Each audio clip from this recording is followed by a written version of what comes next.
우리는 시간의 흐름을 느낄 수 있습니다. 해가 뜨고 지기까지 시간의 흐름에 맞춰 사람들이 움직이며 하루의 일과가 결정되죠. 사계절의 변화 또한 우리는 체감합니다. 주변의 풍경과 대기의 온도, 빛의 색이, 그리고 특유의 향기가 계절에 따라 달라지기 때문입니다. 먼 옛날 이렇게 오감을 통해 시간의 움직임을 추측하던 사람들은 그 흐름을 균일하게 나누고 수치화시켰습니다. 그것이 현재의 달력이며 지금도 여전히 하루와 한 달, 그리고 한 해의 척도로 사용되고 있죠. 그런데 달력을 자세히 들여다보면 숫자 외에도 작은 크기의 단어들이 규칙적인 간격으로 적혀 있는 걸 확인할 수 있습니다. 우리가 주목하고자 하는 이것, 바로 절기입니다.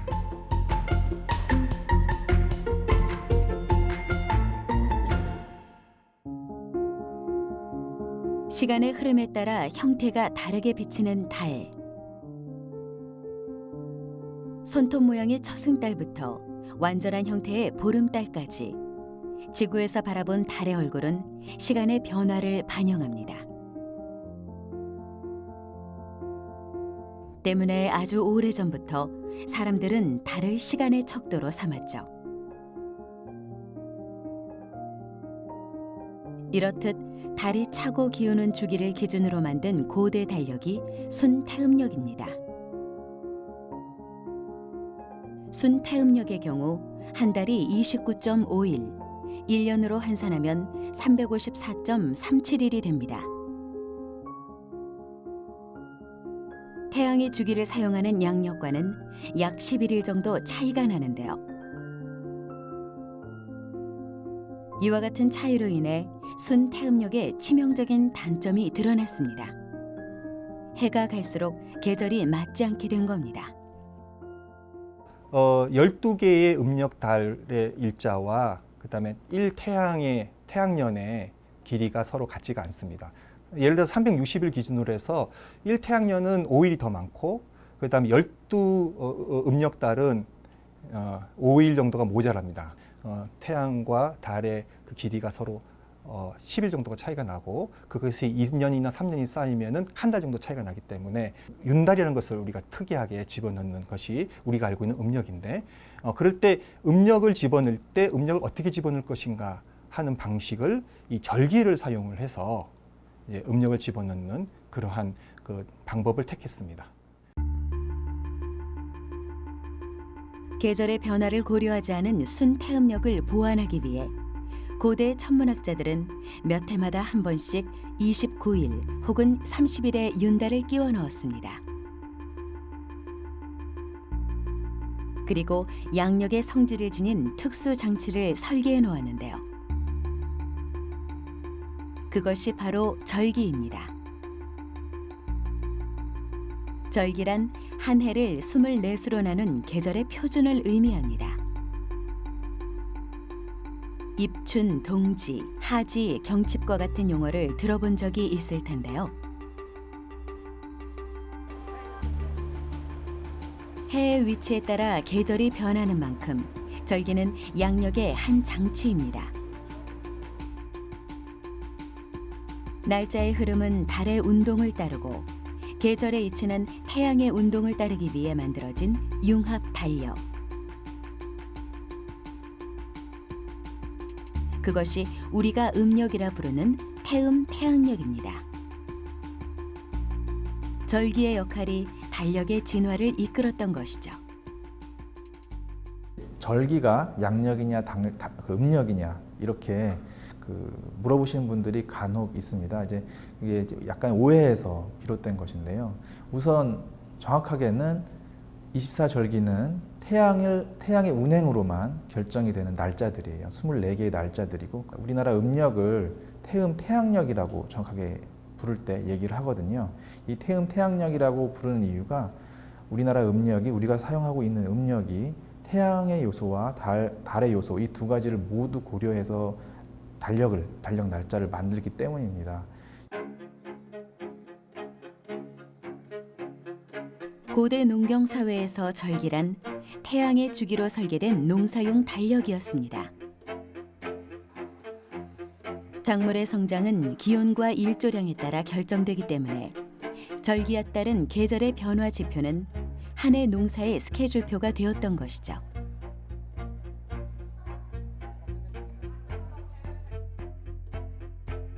(2000년이) 넘는 역사 속에서 한반도를 포함한 동북아시아의 계절과 시간의 기준이 되어온 절기. 그 설계 구도 속에는 천문학적 기술이 담겨 있습니다.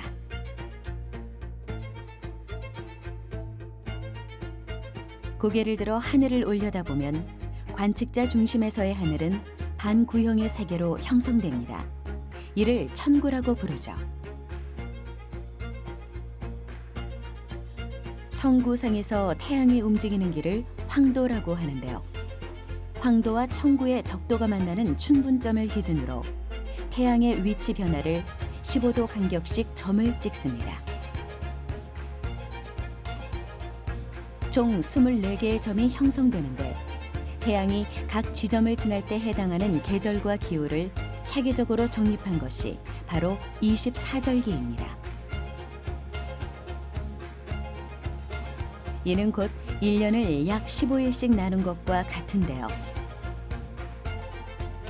음력 문화에선 지금처럼의 일주일 주기가 아닌 절기와 절기 사이인 약 보름 주기로 생활하는 게 더 자연스러운 일이었을 겁니다. 한 절기가 15일 간격이거든요. 평균 15일 간격. 15일을 3등분한 5일 간격이잖아요. 그래서 초후, 중후, 말후, 초중말로 해서 3등을 또 구분하죠.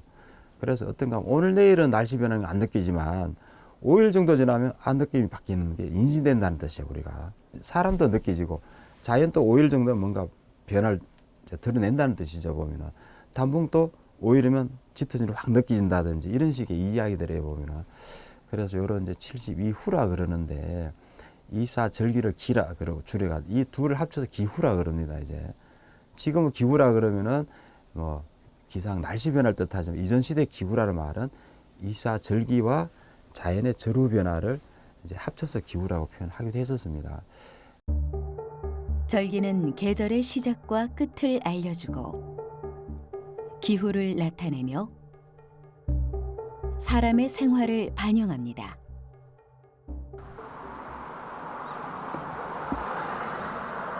기온의 변화를 구체적으로 표현한 절기도 있는데요.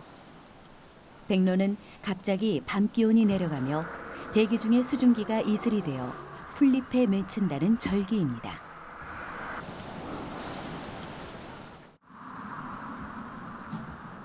상강은 서리가 내린다는 뜻으로 쾌청한 날씨가 지속되나 밤에는 기온이 매우 낮아 첫 서리가 내린다는 절기이죠.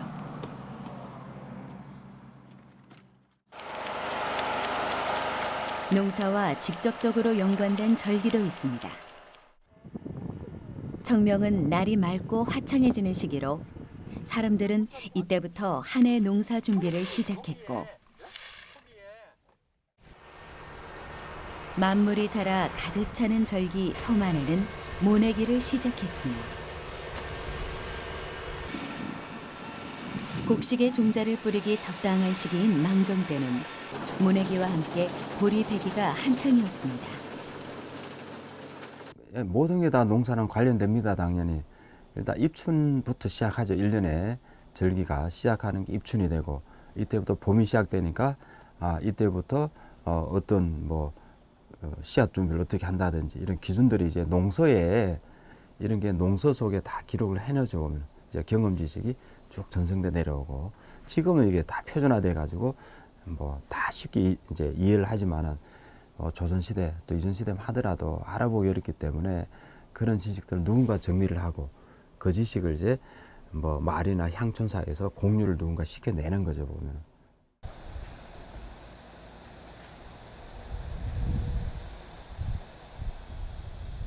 한국천문연구원을 찾았습니다.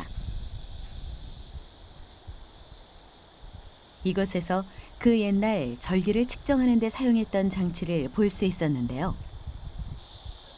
바로 규표입니다.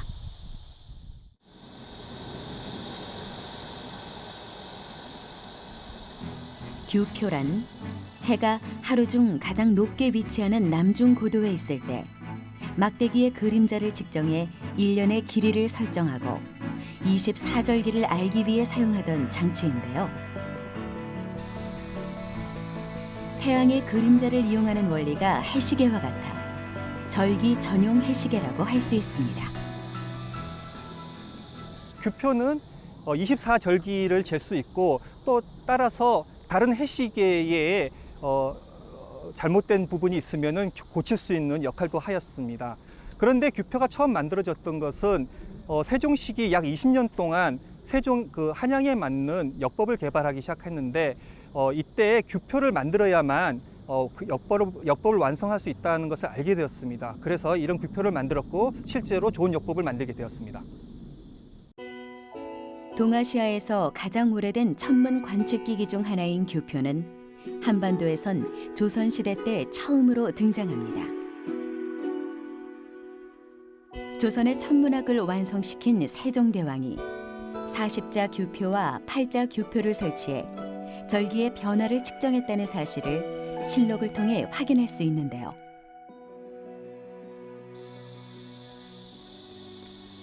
당시의 규표는 사라지고 없지만 민병희 박사팀은 8자 규표를 고증에 따라 복원했습니다. 40자 규표가 아닌 8자 규표를 복원한 이유는 측정의 정밀도에선 두 기기의 차이가 나지 않을 뿐 아니라 세종대왕이 8자 높이의 규표 제작에 직접 참여했다고 전해져 그 의의를 되살리기 위해서라고 하는데요. 21세기에 복원된 15세기의 규표. 조선의 천문학자들이 절기를 측정하던 방법을 그대로 재현해 볼 수 있게 된 겁니다. 네, 규표는 하루 중 그림자가 가장 짧을 때의 그 태양의 그림자를 재는 기구입니다. 그래서 태양이 높이 뜨는 하지에는 그림자 길이가 짧고 태양이 낮게 뜨는 동지에는 그림자 길이가 길게 나옵니다. 이것을 잴 수 있습니다. 따라서 규표는 24절기의 날짜들을 잴 수가 있습니다. 규표를 이용해 절기를 측정하려면 먼저 태양이 가장 높이 뜰 때를 기다려야 합니다. 해가 남중할 때 수직 기둥인 표에 내리쬐는 빛은 가로석인 규의 그림자를 만들어냅니다. 매일 정오에 규표로 측정한 그림자의 길이는 하지 때 가장 짧고 동지 때 가장 길게 나타나는데요. 동지를 기준으로 다음의 동지까지의 일수를 1년으로 삼았던 것이죠.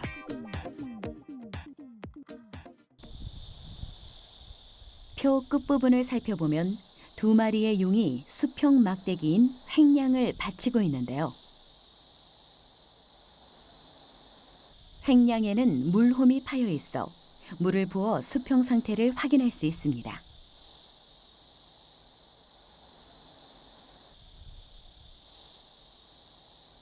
규표의 규면에는 그림자의 길이를 잴 수 있는 눈금이 있는데 한자를 10개의 눈금으로 나누어 촌으로 표시하고 다시 1촌을 10개의 눈금으로 세분해 1분으로 표시해 놓았습니다. 또 전체 눈금 주위에는 수평계의 역할을 하는 물홈이 설계되어 있는데요. 평균관이 지금 서울대와 똑같아요.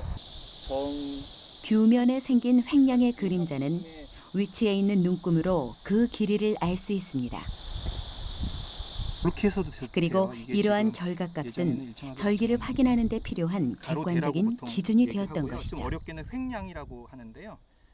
절기의 변화를 시간의 변화니까는 그걸 이 규표의 관측을 통해서 태양의 움직임에 빠르고 늦은 쟀습니다. 물론 지금 현재로는 태양을 중심으로 지구가 돈다고 생각했지만 옛날에는 지구가 중심이고 태양이 돈다고 생각했는데 그때 이제 규표의 그림자 길이의 그 변화량을 가지고 재는 그런 경우가 생기고요. 청석을 깎아서 규를 만들고 규의 면에는 장, 척, 촌, 분의 농금을 새겼다. 영부는 태양이 가장 높이 떴을 때의 그림자를 측정하여 동지와 하지의 길고 짧음을 추산하였다.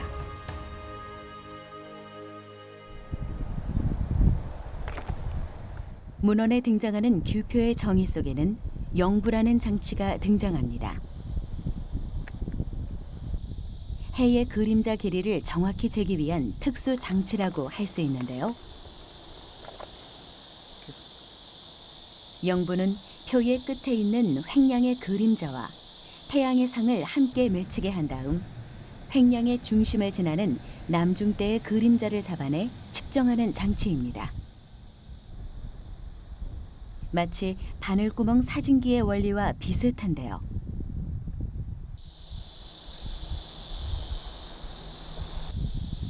규면에 비치는 횡량의 그림자는 폭이 넓고 희미하게 퍼져 있기 때문에 선명하게 구별하기가 쉽지 않습니다. 하지만 영부의 광학계를 사용해 태양과 횡량의 그림자를 규면에 동시에 맺히게 하면 태양의 중앙 부분에 1mm에서 3mm의 선명한 횡량의 그림자를 볼 수 있습니다.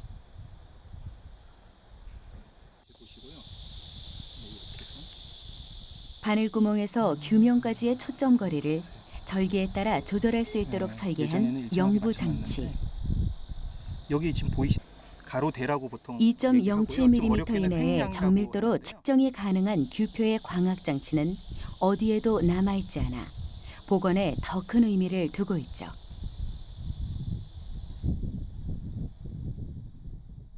어, 24기 중에서 태양의 고도가 가장 높았던 하지에는 규에서 가장 안쪽에 그림자가 맺히게 되고요. 그리고 점점 동지로 갈수록 저 끝에, 횡량의 끝에 그림자가 맺히게 됩니다.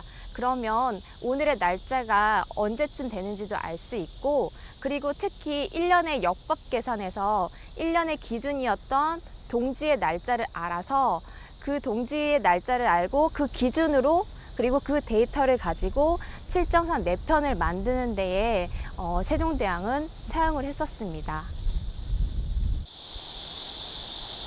태양의 위치에 따른 그림자의 길이를 과학적으로 분석해 1년의 길이와 24절기를 측정하고 동지 시각과 위도 측정에 핵심적인 역할을 했던 규표. 절기에 대한 조선에 축적된 천문 관측 기술은 칠정상과 같은 독자적인 역법의 탄생으로 이어졌고 절기와 시간, 일출 일몰의 방위 등 다양한 천문 정보를 제공하는 해시계, 앙부일구가 발명되었습니다. 시간의 흐름과 계절의 변화를 읽는 것이 농사와 직결된 국가의 힘을 키우는 일임을 580년 전 그들은 이미 알았던 것이죠. 이 절기를 만들었던 가장 큰 이유는 그 농사에 도움이 되도록 하기 위해서 만들었습니다. 그 농가 원령가라는 것이 있는데요. 결국은 그 농사 짓는 것과 매달의 관계를 설명한 이야기가 되겠습니다. 결국은 이렇게 24절기를 자세하게 만들었던 이유도 농사에 직접적인 도움을 주기 위해서 그랬던 것입니다. 우리가 알고 있듯이 고대에는 농사를 기반으로 해서 나라의 경제를 부궁하게 만들었던 그런 시절이 있었기 때문에 상대적으로 천문학이 알려주는 이 절기는 상당히 중요했다라고 볼 수가 있겠습니다. 우리는 지금 절기라는 이름의 시간과 그 흐름이 우리의 삶 속에 어떻게 스며들어 왔는지 확인해 보고 있습니다.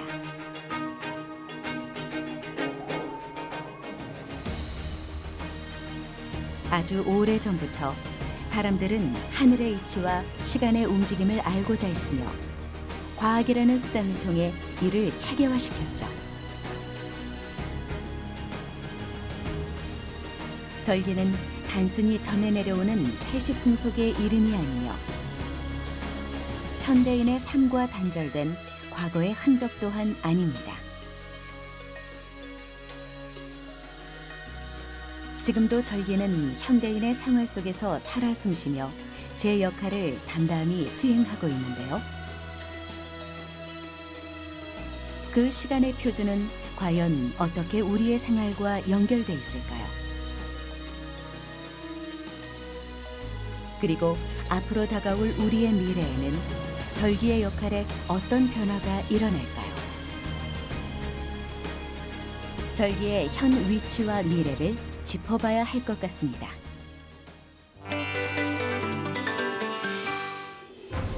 대한, 가장 추운 때를 뜻하는 절기입니다. 하지만 우리나라에서 사실상 가장 추운 때는 본격적으로 추워지는 시기를 의미하는 소한입니다. 절기와 계절이 조금씩 차이가 나는 이유는 24절기가 중국을 중심으로 구분했기 때문입니다. 입춘, 풀이에 보면 봄에 들어선다는 뜻입니다. 이처럼 한자 설 입자를 써서 계절을 알리는 절기로 입하, 입추, 입동이 있습니다.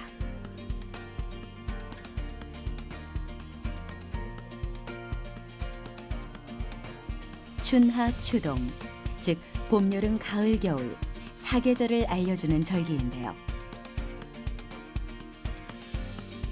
우리 조상들은 절기에 맞게 생활하며 문화를 만들어갔죠.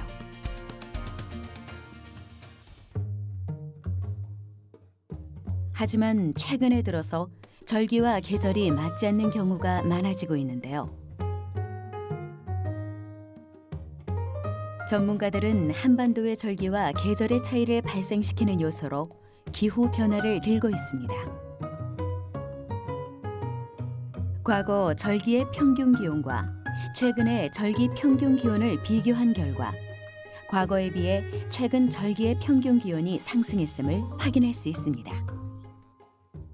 3개월씩 90일씩 90일씩 90일씩 90일씩 계절이 있을 거라고 생각하잖아요. 근데 이제 그건 캘린더 계절로 그 구분을 해 놓은 거고요. 자연 계절로 보면 차이가 있어서 이제 겨울이 월등하게 길고 그다음에 여름이 길고 봄, 가을이 존재하는데 지금 이제 여름의 길이가 상대적으로 더 길어지고 있는 거죠. 그 기온을 결정하는 가장 중요한 요소는 겨울의 추위였거든요. 그래서 이제 겨울에 추운 것이 그러니까 우리가 어떻게 사는지를 굉장히 중요하게 결정을 했었는데 여름이 길어지고 여름이 더워지면 이제 그것의 전면적인 그 재구성이 필요해지겠죠. 지구 온난화로 인해 봄, 여름은 빨라지고 가을, 겨울은 늦어지는 절기와 계절의 불일치가 일어나게 된 건데요.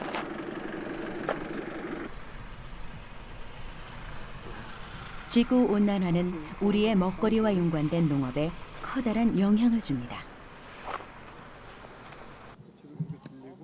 비교적 서늘한 지역에서 자라는 사과의 경우 2060년 이후 강원 일부에서만 재배할 수 있을 것으로 예측되며 고랭지, 무, 배추 농사 경우 기온이 2도씨 더 상승한다면 전체 재배 면적의 89%가 사라질 것으로 예측하고 있는데요. 이젠 절기를 기준으로 농사를 짓던 옛날처럼 변화된 기후에 맞는 우리의 농사 길잡이가 필요한 때인 겁니다.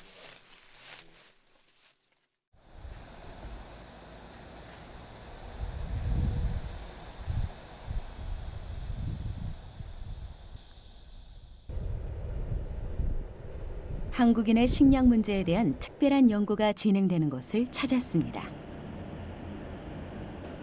유리 온실 사이로 보이는 푸릇한 식물. 우리의 대표 작물인 벼입니다. 벼 농사를 짓는다는 건 봄, 여름, 가을 세 계절에 거쳐 자라는 벼의 성장 과정을 예측하고 최상의 성장 환경을 만들어주는 일인데요. 이렇게 여름 동안 강한 햇빛과 적당한 비를 맞으며 성장한 벼는 맛과 품질이 좋습니다. 하지만 온난화와 기후 변화로 인해 벼의 재배 환경이 달라지며 생산량이 감소하고 있습니다. 쌀의 생산량을 유지하기 위한 연구가 필요한 이유죠. 우리나라가 몇천 년부터 벼를 재배할 수 있었던 거는 우리나라가 이 벼를 할 수 있는 최적지의 레인지 안에 들어가 있는 곳이기 때문에 그런 거고요. 지금도 그래서 가장 재배 면적도 넓고 그랬던 이유 중에 하나가 당연히 이 기후적으로 우리나라 이 벼 품종들이 옛날부터 이 기후대에 맞기 때문에 그렇습니다. 그런데 그거는 과거에 그런 거고 이제 기후 변화가 와서 계속 온도가 올라가게 되면은 당연히 이 벼한테도 스트레스가 되는 온도가 임박하게 되겠죠.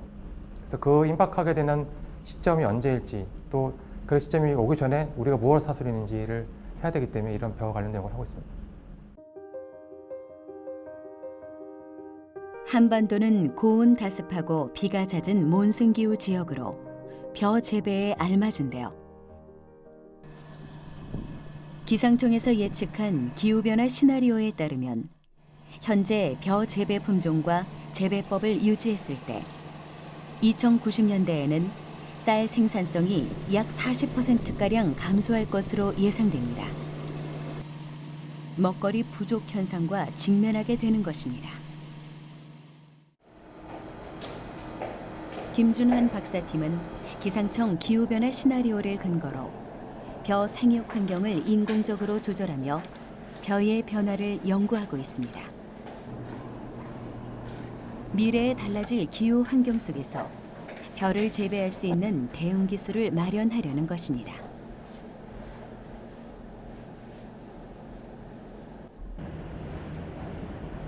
특정 온도를 일정하게 유지하고 있는 각각의 유리온실은 평균 기온이 올라간 미래의 어느 한 시점을 옮겨놓은 것으로 생각하면 됩니다.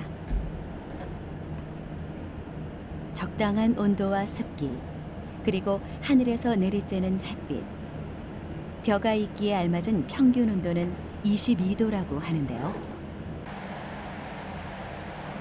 연구진은 생산 지역별, 시기별로 구분해 온도값을 설정하고 환경 변화에 따른 벼의 생육 상태를 분석합니다. 벼가 쌀을 만드는 과정, 그러니까 벼가 익는 과정 중에는 너무 고온이면 안 됩니다. 너무 고온이 되면은 익는 기간이 짧아지게 되는 것도 문제가 되고 너무 고온이 됐을 때 이 전분이 치밀하게 차지 않게 됩니다. 그래서 밥맛도 떨어지고 외광 품질도 나빠지고 다 나빠지게 되거든요. 그래서 그런 외광 품질이 나빠지는 온도가 고온이 되면 출현하게 되기 때문에 이거를 그러면은 고온이 나오지 않은 조건으로 회피를 시키든가 아니면 그 고온이 와도 끄떡없는 품종을 만들든가 그런 쪽으로 양방향으로 품종적인 측면, 재배적 측면으로 연구를 하고 있습니다.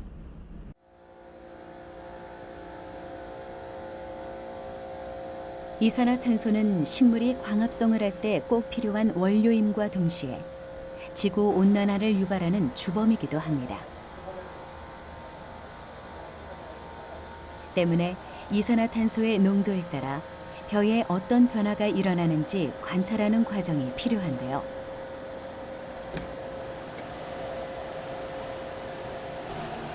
온도, 이산화탄소 등 지구 온난화와 유기적으로 연결된 사항들을 제어하는 일종의 시뮬레이션. 이 과정은 다가오는 미래에 고온 환경에서도 잘 자랄 수 있는 벼 품종을 개발하고 모심기에 적절한 시기를 찾는 데 도움을 줄 것입니다. 한 5월 하순 전후로 해서 거의 심을 수 있다고 보시면 되고요. 우리나라 전체적으로. 근데 이게 온도가 높아지면 높아질수록 점점 뒤로 미뤄져야 됩니다.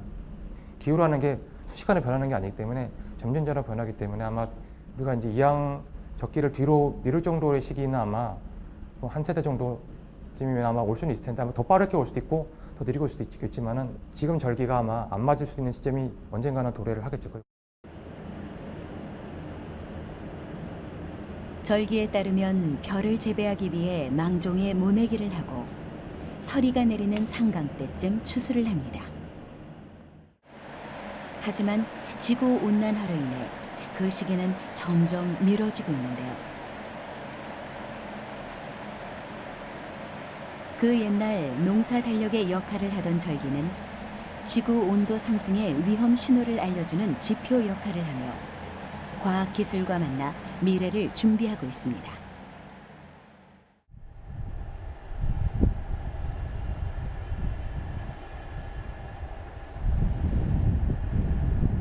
일단 지금 보시는 지도가 농업에 있어 가장 중요한 것은 기후입니다. 월 단위로 그리고 국립원예특작과학원에서는 우리 농업 환경에 맞춰 기후를 좀 더 정밀하게 예측할 수 있는 전자기후도를 제공하고 있는데요. 보실 수가 있습니다. 8월의 월 강수량, 기온, 강수량과 같은 기후 변수를 고려해 작물별 재배 적지, 미래의 기후를 확인할 수 있습니다. 절기가 그래왔듯 기후 예측 프로그램을 통해 작물의 특성에 맞는 환경 맞춤형 재배 기술을 접목할 수 있게 된 것이죠. 저희가 미래의 재배 적지를 예측하거나 아니면 미래 그런 개화기라든지 수확기 같은 생물 계절이 변화한다거나 그런 거를 예측할 때 저희가 이용하려고 만들었습니다. 지금 우리나라 같은 경우에는 전 세계적으로 비교했을 때 굉장히 기온 변화가 빠른 나라 중에 하나입니다. 미래 한 2100년에는 5.7도씩 기온이 상승한다거나 아니면 이산화탄소가 940 ppm까지 올라가는 걸로 예측이 되고 있습니다.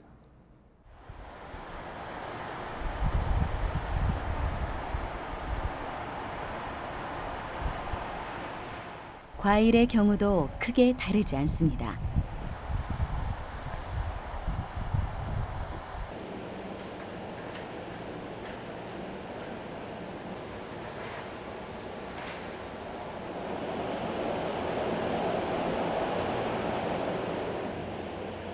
과수는 그 특성에 따라 성장 환경에 알맞은 지역에 고루 분포해 있으며 한 번 심으면 20-30년 동안 재배를 하는데요. 한 장소에 오래 위치한 만큼 기후가 서서히 변한다 해도 생육에 큰 영향을 받을 수밖에 없습니다. 때문에 연구진은 온실의 온도를 달리해 과수의 생장을 체크하며 온도 상승에 대비하는 방법을 연구하고 있습니다. 포도나 사과같이 이렇게 과피에 착색이 나타나는 과종의 경우에는 여름철 폭염 같은 이상 고온으로 인해서 착색 불량이 증가하고 있습니다. 그 착색 불량의 피해를 경감시키기 위해서 어떤 시기에 고온이 영향을 미치는지 또 어떤 수준의 고온이 영향을 미치는지 왜 착색 불량이 나타나는지를 밝히기 위해서 지금 실험을 진행 중에 있고요. 포도는 섭씨 15도에서 30도에서 자라는 온대 과일입니다. 광합성을 통해 초록색에서 보라색으로 변해가는 시기를 변색기라고 하며 착색이 시작됐다고 표현하는데요. 그 색이 진하게 변할수록 당 함량이 높아져 맛이 좋아집니다. 하지만 지구 온난화로 인한 폭염과 고온 현상이 잦아지며 각종 병해가 발생하고 있어 그 해결책이 필요한 상황이죠. 전자기후도에 의하면 한반도의 기온 상승으로 포도의 고품질 재배 적지는 2020년대부터 급격히 감소할 것으로 예상됩니다. 온난화가 포도의 품질을 좌우하는 착색에 영향을 미치기 때문인데요. 이 온실 속에선 기온 상승으로 인해 생기는 포도 병해를 경감시키기 위한 노력이 이어지고 있습니다. 포도의 변색기 시기를 조금 더 세분화해 착색이 어떻게 달라지는지 비교하는 것인데요. 연구진은 온도, 습도, 이산화탄소와 같이 지구 온난화와 유기적으로 연결된 조건들을 조절하며 포도를 분석해 고온에도 착색에 용이한 품종을 육성할 계획입니다. 이 실험을 통해서 어떤 시기의 고온 그리고 어떤 수준의 고온이 중요한지를 밝혀낸다면 이 향후 포도 재배를 하는 데 있어서 어느 시기를 조절함으로써 착색 불량을 경감시킬 수 있는지 이런 수준으로 착색 불량 경감 기술 개발하는 데 기초 자료로서 활용이 될 수 있습니다. 미래를 예측하고 대비한다는 건 여러 변수를 감수해야만 하는 어려운 일입니다. 옛 사람들이 오랜 시간 축적된 경험과 노하우를 절기와 결합해 미래 지표로 사용했듯 전자기후도의 활용과 이로 인한 연구는 절기와 계절의 어긋난 간격을 메워줄 역할을 하게 될 것입니다. 여름을 지나 가을에 접어들었음을 알리는 절기 입추. 논에선 봄에 심은 벼가 한창 무르익어가고 밭에선 겨울 김장철에 사용할 배추를 심으려 분주한 움직임이 나타나던 시기인데요. 최근 한반도에 발생하고 있는 이상 기상은 입추 무렵 논밭의 풍경을 바꿔놓았습니다.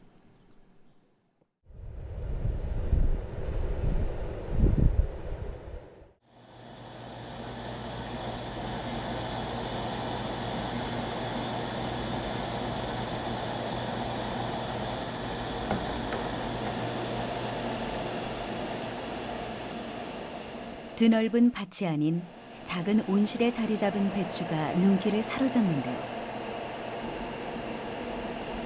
이곳에선 이상 기상으로 인해 발생하는 농작물의 피해를 줄이기 위한 연구가 이루어지고 있습니다.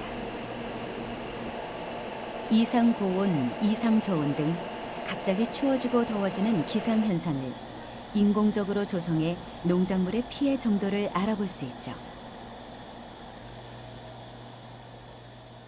최근 폭염과 이상 고온 발생으로 인해서 배추의 피해가 심각합니다.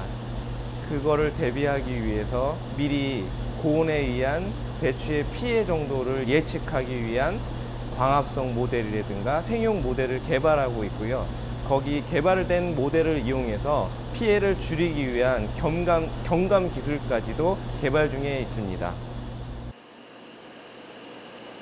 배추는 영하 2도씨 정도의 기온을 버틸 수 있는 저온 작물이지만 재배 온도가 내려갈수록 성장 속도가 더뎌집니다. 고추는 따뜻한 기후에서 자라는 고온 작물인데요. 이상 저온이 발생하면 냉해를 입을 수 있어 이에 대비할 필요가 있습니다. 농작물 피해에 대비할 수 있는 방법은 인공 기후실에 있습니다. 농작물이 자라기 위해선 적정 온도, 햇빛, 습도 등이 필요하죠. 인공 기후실에선 온도, 습도 조절은 물론 조명 조절로 낮과 밤 환경을 조성해 광합성을 유도하고 비를 내려줄 수도 있습니다. 다양한 인공기후 요소들을 조절하면 이상기온 환경을 조성할 수 있고 그에 따라 농작물이 어떤 피해를 입는지 확인할 수 있는데요. 배추의 경우 주산지인 해남 지역의 기상 데이터를 적용해 성장에 영향을 주는 광합성 속도를 측정하고 재배 최적기를 찾는 연구를 진행하고 있습니다. 이런 실험을 통해서 배추 또는 고추의 생장과 광합성을 예측할 수 있으며 이 예측된 결과를 통해서 재배 시기를 조정한다던가 아니면 또는 재배 기간을 조정한다던가 또는 재배 적지를 변경한다던가 이런 데에 이용할 수가 있습니다. 그리고 이상 고온이라든가 이상 저온, 갑작스러운 기상재해에 대응할 수 있는 피해 경감 기술들을 또한 개발할 수 있는 근거가 되겠습니다. 미래에는 이상 기온으로 인해 강수량도 증가할 것으로 예측됩니다. 인공 기후실에 실제와 같이 비를 뿌려줌으로써 강수량 증가로 인해 생기는 병해를 파악할 수도 있는데요. 다양한 이상기후 환경을 설정하고 배추의 피해를 관찰하는 연구. 그 최종 목표는 배추의 재배 적정기를 예측하는 것을 넘어 이상 기후에도 견딜 수 있는 품종을 개발하는 것입니다. 입추부터 처서까지 기간에는 일반적으로는 온도가 떨어지는 기간입니다. 그러나 최근에는 이 이상 고온이 계속 지속되는 경향이 있으며 이로 인해서 배추의 정식 시기라든가 재배 기간이 달라질 수 있는 달라질 것이라고 예상이 됩니다. 장기적으로는 배추 같은 경우에는 고온에 강하고 가뭄에 강한 품종들을 개발하는 쪽으로 가고, 단기적으로는 고온을 극복할 수 있는 피해 처리 기술이라든가 이런 거를 개발해서 보급할 예정입니다. 현대에 들어서 절기를 활용해 농사를 짓는다는 건 그만큼 오차를 감수해야 한다는 것인데요. 그럼에도 농사에 절기가 끊임없이 언급된다는 건 절기가 삶의 터전과 이어져 있기 때문일 겁니다. 절기는 농경 사회를 지나오며 그 의미가 점점 퇴색되는 듯 보였지만 분명히 현대인의 일상 속 깊숙이 존재하고 있습니다. 우리가 매달 한 장씩 넘기는 달력에는 날짜와 요일 외에도 국경일, 공휴일 등 다양한 정보가 표기돼 있습니다. 약 15일 간격으로 존재하는 절기 또한 달력을 구성하는 요소 중 하나로 보는 이로 하여금 계절을 떠올리는 역할을 하죠. 절기는 저희가 발표하는 절기를 발표하는 형식은 원령 요항이라는 달력 자료에 절기 내용이 포함이 됩니다. 절기의 날짜들이 포함이 되고요. 거기에 원령 요항에는 절기 말고도 음력 날짜들도 포함이 되고 관공서의 공휴일이나 기념일도 포함이 됩니다. 이러한 자료는 이제 달력을 만들 때 필요하죠. 지금 이 순간에도 우리는 절기를 느낄 수 있습니다. 날이 더워지거나 쌀쌀해지면 사람들의 옷차림부터 달라집니다. 보름 간격으로 흐르는 절기의 이름을 우리는 알지 못하기도 하지만 사람들의 옷차림이 어떻게 변하는지 지켜보는 것만으로도 절기가 작용하고 있음을 확인할 수 있죠. 절기의 변화는 사계절이 전하는 찬란한 풍경이 빠르게 지나간다는 걸 의미합니다. 때문에 사람들은 각 계절이 담고 있는 절정의 순간을 기억하기 위해 여행을 떠나며 사진으로 추억을 남기죠. 매년 돌아오는 절기라도 그때의 계절은 다시 돌아오지 않기 때문입니다. 소설, 대설, 작은 눈, 대한 소환 이런 추울 때 다 느껴진단 말이에요 보면.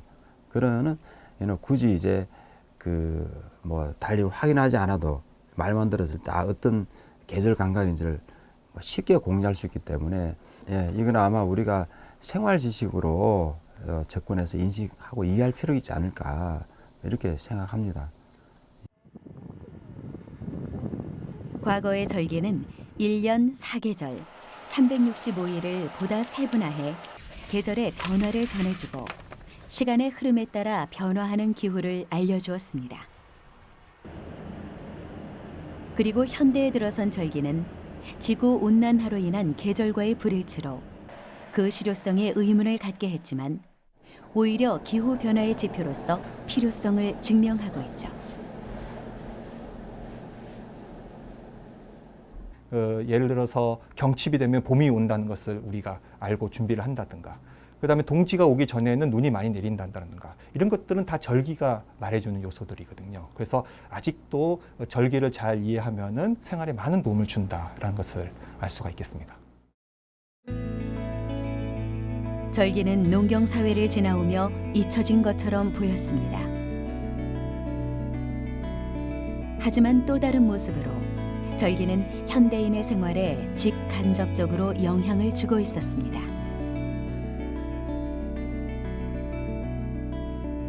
기후변화에 경각심을 심어주고 계절 변화가 다가옴을 알려주는 것. 우리에게 일상의 변화를 깨닫게 해주는 것만으로도 절기의 존재 가치는 충분하지 않을까요?